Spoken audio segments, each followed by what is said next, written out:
Thanks for watching TV by Squee. I'm Holly Gurr. And I'm Stephanie Bryant. And today we're going to continue talking about personal brands. And another question that we get a lot is, where does my brand come from?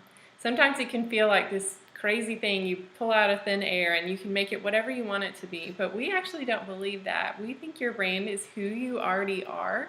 And it's just a matter of putting into words or images that communicate that well. And for us, that means we believe it's how God made you and the gifts and strengths and skills and talents He's placed inside you.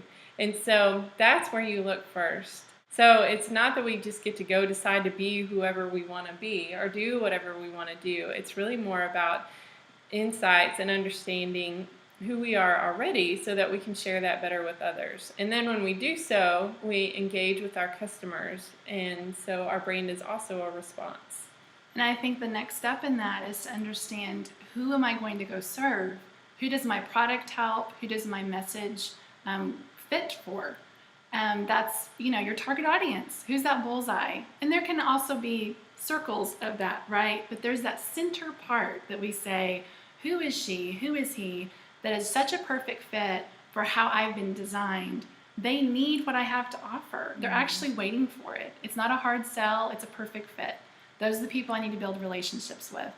And then in turn, you can find out, what's my brand promise based on that? What am I promising? What expectations am I setting for that future customer, reader, or even just who I'm doing ministry for? That maybe there's, who's that transaction with? And that's really important, to be able to create that brand promise, to know that as a filter for your business, for your ministry, for your organization. You know what to say yes to, you know what to say no to, and you start to really solidify what your brand is. And if you're struggling with a tagline, I'm just going to put this in little brackets. The tagline comes from your brand promise. It's not something just cute, a little phrase, maybe a scripture that you love.